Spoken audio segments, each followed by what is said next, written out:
Friends, പുതിയൊരു വീഡിയോയിലേക്ക് എല്ലാവർക്കും സ്വാഗതം. പ്രിയന്റെയും കൈലാഷിന്റെയും സഹായത്തോടെ രുദ്രപ്രതാപനാണ് അമ്പലത്തിൽ നിന്ന് നഷ്ടപ്പെട്ട സ്വർണങ്ങളെല്ലാം മോഷ്ടിച്ചത് എന്നുള്ളത് പാർവതിക്ക് മനസ്സിലാവാണ്. അങ്ങനെ എല്ലാവർക്കും മുന്നിൽ വെച്ച് രുദ്രപ്രതാപനെ കൊണ്ട് ജനാർദ്ദനോട് മാപ്പ് പറയിക്കുകയാണ്. രുദ്രപ്രതാപൻ തൽക്കാലം പോലീസിന്റെ കയ്യിൽ നിന്നും രക്ഷപ്പെടുകയാണ്. കള്ളന്മാരെ ആരെയും പിടിക്കാൻ കഴിയാത്തത് കൊണ്ട് രുദ്രപ്രതാപനാണ് ഇതിന്റെ പിന്നിൽ കളിച്ചത് എന്നുള്ളത് തെളിയിക്കാൻ കഴിയാത്തത് കൊണ്ട് കൈലാഷും പാർവതിയും പ്രിയനും ഒക്കെ രുദ്രപ്രതാപനെ വെറുതെ വിടുകയാണ്.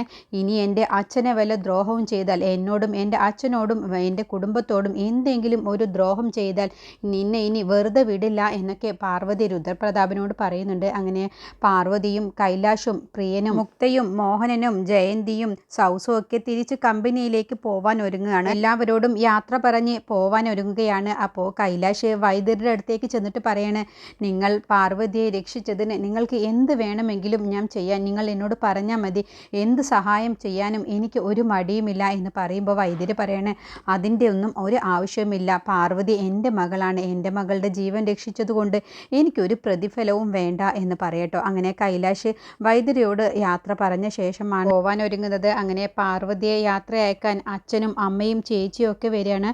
അപ്പോൾ പാർവതി നല്ല സന്തോഷത്തോടുകൂടി അവരോട് കളിച്ച് ചേർത്ത് സംസാരിച്ചു വരുന്നത് കാണാണ് വൈദ്യര്. അപ്പോൾ വൈദ്യര് മനസ്സിൽ ചിന്തിക്കുകയാണ്, ഞാൻ പാർവതിയെ മാത്രമാണോ രക്ഷിച്ചത്, അതോ പാർവതി ഗർഭിണിയാണോ, രണ്ടുപേരുടെ ജീവനാണോ ഞാൻ രക്ഷിച്ചത്, ഇതിനെക്കുറിച്ച് ഞാൻ ആരോട് പറയും എന്നൊക്കെ വൈദ്യര് മനസ്സിൽ ചിന്തിച്ചുകൊണ്ടാണ് നിൽക്കുന്നത്. അപ്പോൾ വൈദ്യർക്കും പാർവതി ഗർഭിണിയാണോ എന്നുള്ള സംശയം വരികയാണ്. സമയം കാർത്തിക് സൈമണോട് യാത്ര പറഞ്ഞ് പോവാൻ ഒരുങ്ങുകയാണ്. അപ്പോൾ സൈമൺ പറയുന്നുണ്ട്, ഏതായാലും ഇത്രയും നേരം നീ ഇവിടെ ഉണ്ടായതല്ലേ, ഇനിയിപ്പോൾ നീ തന്നെ ഡ്രൈവ് ചെയ്താൽ മതി, നീ പോവണ്ട, പാർവതി എന്തായാലും നിന്നെ തിരിച്ചറിഞ്ഞിട്ടില്ലല്ലോ, നീ മാസ്ക് ഇട്ടാൽ മതി എന്നൊക്കെ പറയുമ്പോൾ, വേണ്ട, ഞാൻ ഇനി ഇവിടെ നിൽക്കുന്നില്ല, നീയും കൂടി കേട്ടതല്ലേ അച്ഛൻ പറഞ്ഞ വാക്കുകളൊക്കെ, എനിക്ക് എത്രയും പെട്ടെന്ന് എൻ്റെ അച്ഛൻ പറഞ്ഞതുപോലെ ഞാൻ കാരണം എൻ്റെ കുടുംബം ഒരിക്കലും ബുദ്ധിമുട്ടാൻ പാടില്ല, അതുകൊണ്ട് ഞാൻ എത്രയും പെട്ടെന്ന് സ്വർണങ്ങളെല്ലാം എൻ്റെ അച്ഛൻ്റെ അടുത്ത് കൊടുക്കണം.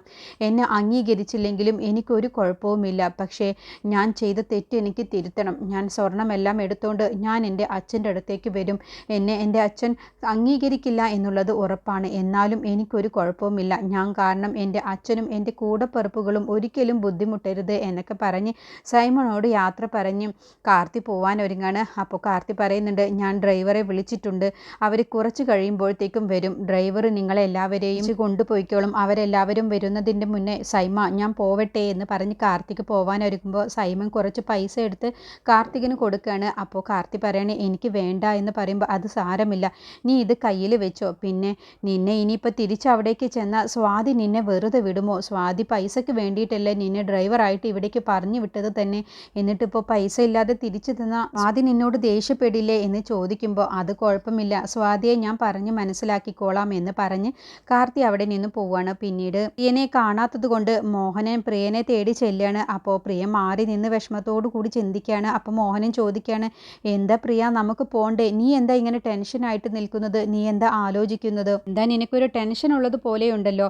പാർവതിയോട് നിന്റെ ഇഷ്ടം തുറന്നു പറയാൻ കഴിയാത്തത് കൊണ്ടാണോ, അതിന് നീ വിഷമിക്കേണ്ട, നമ്മളിപ്പോൾ നമ്മുടെ സ്ഥലത്തേക്കല്ലേ പോകുന്നത്, അവിടെ വെച്ച് നിനക്ക് പാർവതിയോട് പറയാലോ, ഗാർമെൻറ്റ്സിൽ വെച്ചോ അങ്ങനെ എവിടെയെങ്കിലും വെച്ച് നിനക്ക് പറയാലോ, നീ എന്തിനാ അതിനെക്കുറിച്ച് ഓർത്ത് വിഷമിക്കുന്നത്, എന്തായാലും നിന്റെ ഇഷ്ടം എന്തായാലും പാർവതിയോട് എത്രയും പെട്ടെന്ന് പറയാൻ നോക്കണം പ്രിയ എന്ന് പറഞ്ഞപ്പോൾ പെട്ടെന്ന് പ്രിയം വിഷമത്തോടു കൂടി പറയാണ്, ഇനി എനിക്ക് എൻ്റെ ഇഷ്ടം പാർവതിയോട് പറയാൻ കഴിയില്ലല്ലോ എന്ന് പറഞ്ഞപ്പോൾ മോഹനം പെട്ടെന്ന്, എന്താ നീ പറഞ്ഞത് പ്രിയെ, അത് പിന്നെ പാർവതി ദേവിയായിട്ടിരിക്കുന്ന ആ സമയത്ത് ഞാൻ പാർവതിയോട് എൻ്റെ ഇഷ്ടം തുറന്നു പറയാൻ വേണ്ടി നോക്കിയില്ലേ, അത് വലിയ തെറ്റായോ എന്നാണ് എനിക്കിപ്പോൾ തോന്നുന്നത്, അതിൻ്റെ ഭവിഷ്യത്താണോ ഇപ്പോൾ ഉണ്ടായത് എന്ന് പോലും എനിക്ക് തോന്നുകയാണ്. എന്താ പ്രിയ നീ പറയുന്നത്, നീ ഇങ്ങനെ മണ്ടത്തരങ്ങളൊന്നും ചിന്തിച്ചു കൂട്ടല്ലേ, നീയും പാർവതിയും ഒന്നാവണം എന്നുള്ളത് ഈശ്വരൻ നിശ്ചയിച്ചിട്ടുണ്ടെങ്കിൽ അത് അങ്ങനെ തന്നെയാണ് സംഭവിക്കൂ, അതുകൊണ്ടാണ് നിങ്ങൾ തമ്മിൽ കണ്ടുമുട്ടിയതും നിനക്ക് ഗന്ധർവനായി അവളോട് സ്നേഹം തോന്നിയതും ഓരോ കാര്യങ്ങൾ ചെയ്തതും എല്ലാം തന്നെ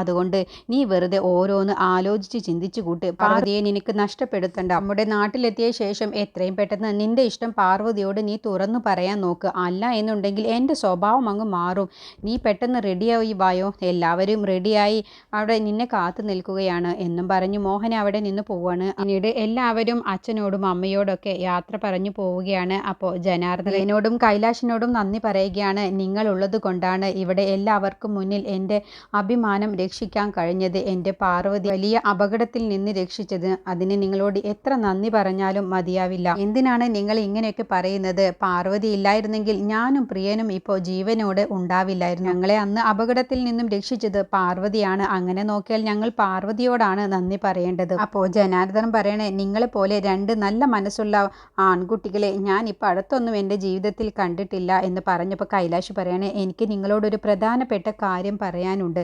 അത് കേട്ടപ്പോൾ പ്രിയൻ പാർവതിയോട് ഇഷ്ടമാണ്, പാർവതിയെ കല്യാണം കഴിക്കാൻ ആഗ്രഹമുണ്ട് എന്നാണ് കൈലാഷ് പറയാൻ പോകുന്നത് എന്നുള്ളത് പ്രിയന് മനസ്സിലാവുന്നുണ്ട്. അപ്പോൾ കൈലാഷ് പറയാൻ ഒരുങ്ങുന്നത് കാണുമ്പോൾ പ്രിയൻ ടെൻഷനായിട്ടാണ് നിൽക്കുന്നത്. അപ്പോൾ ജനാർദ്ദനൻ പറയണേ, എന്താണ് മോനെ നിനക്ക് എന്നോട് പറയാനുള്ളത്? പറഞ്ഞോ, ഇപ്പം തന്നെ പറഞ്ഞോ എന്ന് പറയുമ്പോൾ കൈലാഷ് പറയാൻ ഒരുങ്ങുമ്പോൾ ആ കൃത്യസമയത്ത് തന്നെ മുക്ത അവിടേക്ക് വരികയാണ്. എന്നിട്ട് കൈലാഷ്, നിൻ്റെ ഡാഡി വിളിക്കുന്നുണ്ട്. എന്തിനാണ്? എന്താണെന്നറിയില്ല, കുറച്ച് ദേഷ്യത്തിലാണ്. എന്താ ഇതുവരെയും നമ്മളവിടെ എത്താത്തത് എന്നൊക്കെയാണ് ചോദിക്കുന്നത്. അങ്ങനെ കൈലാഷ് PKRൻ്റെ ഫോൺ വാങ്ങുകയാണ്. എന്നിട്ട് ഫോണിൽ സംസാരിക്കുകയാണ്. അപ്പോൾ പുറത്തേക്ക് പോവാണ്.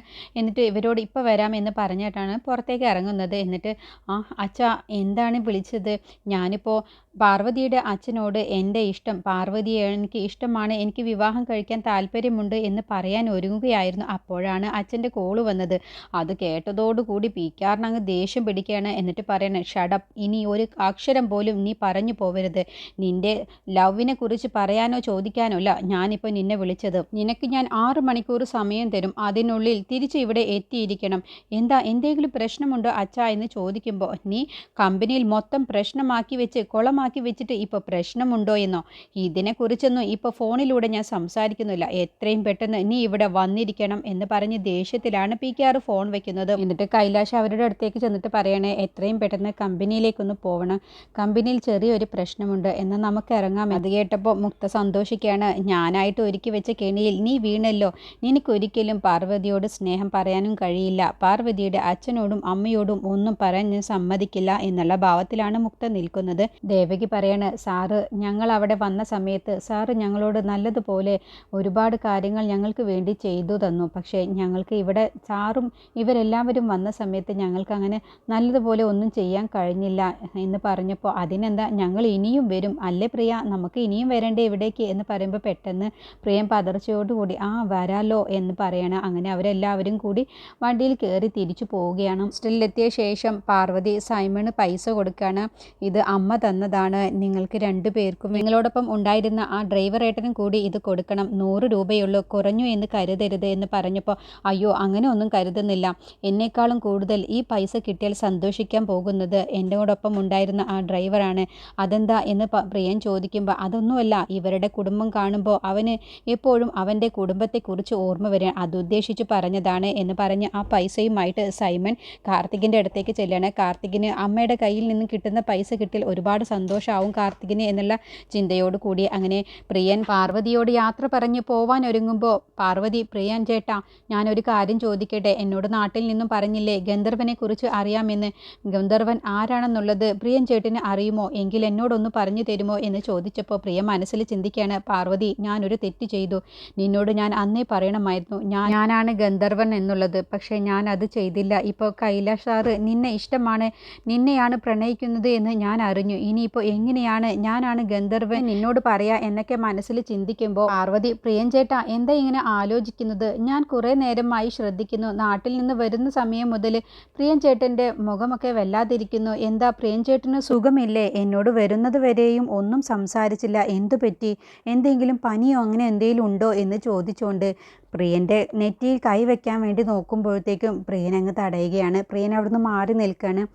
എനിക്കൊരു കുഴപ്പവുമില്ല, ഇത്രയും നേരം യാത്ര ചെയ്തതല്ലേ, അതിൻ്റെ ക്ഷീണമായിരിക്കും, വീട്ടിൽ പോയി ഒന്ന് റെസ്റ്റ് എടുത്താൽ എല്ലാം ശരിയാവും. അല്ല പ്രിയൻ ചേട്ടാ, ഗന്ധർവൻ വരുമെന്ന് പറഞ്ഞതല്ലേ, വന്നിരുന്നോ എന്ന് ചോദിക്കുമ്പോൾ, വരുമെന്നാണ് ഞാനും കരുതിയത്, പക്ഷേ വന്നില്ല. എന്നാൽ ശരി പാർവതി എന്ന് പറഞ്ഞുകൊണ്ട് പ്രിയൻ വിഷമത്തോടു കൂടി അവിടെ നിന്ന് പോകട്ടെ. അങ്ങനെ പ്രിയൻ പോകുന്നത് കാണുമ്പോൾ പാർവതിക്കും വിഷമാവാണ്. അങ്ങനെ പാർവതിക്കും ഗന്ധർവനെ കുറിച്ച് ഒന്നും ഒന്നും അറിയാത്തത് കൊണ്ടുള്ള വിഷമത്തിലാണ് പാർവതി. പിന്നീട് PKRന് ഫോൺ വിളിച്ച് സംസാരിച്ചതിനെ കുറിച്ച് PKR ഇങ്ങനെ ആലോചിക്കുകയാണ്. നീയുമായിട്ടുള്ള എല്ലാ കച്ചവടവും ഞാൻ ഇതോടുകൂടി നിർത്തുന്നു. പറഞ്ഞ സമയത്ത് കൃത്യസമയത്ത് നീ എനിക്ക് തുണികൾ തയ്ച്ചയച്ചില്ലല്ലോ, അതുകൊണ്ട് നീയുമായിട്ടുള്ള എല്ലാ കരാറും ഞാൻ അവസാനിപ്പിക്കുന്നു എന്ന് പറഞ്ഞ് അയാൾ വിളിച്ചതിനെ കുറിച്ച് PKR ആലോചിക്കുകയാണ്. അപ്പോഴാണ് അവിടേക്ക് കൈലാഷ് വരുന്നത്. അപ്പോൾ കൈലാഷ് ചോദിക്കുകയാണ്, എന്തു പറ്റി അച്ഛാ, എന്താ ഉണ്ടായത് എന്ന് ചോദിക്കുമ്പോൾ, ഞാൻ നിന്നെ വിശ്വസിച്ചാണ് ഇത്രയും വലിയ കമ്പനി നിന്നെ ഏൽപ്പിച്ചത്. എന്നിട്ടിപ്പോൾ നീ കാരണം കമ്പനിക്ക് വലിയ നഷ്ടമാണ് ഉണ്ടായത്.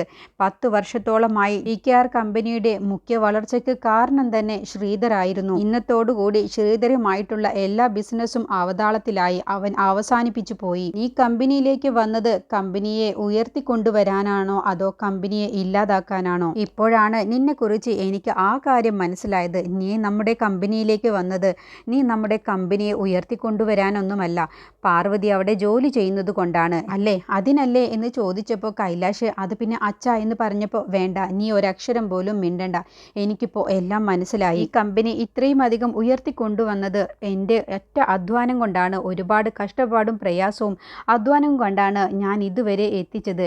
നിന്നെ ഞാൻ അതൊന്നും പറഞ്ഞിട്ടില്ല, നിന്നോ ഞാൻ അതൊന്നും അറിയിച്ചിട്ടുമില്ല. അതുകൊണ്ട് നിനക്ക് എന്താണ് അതിൻ്റെ പ്രയാസം എന്നുള്ളത് അറിയില്ല.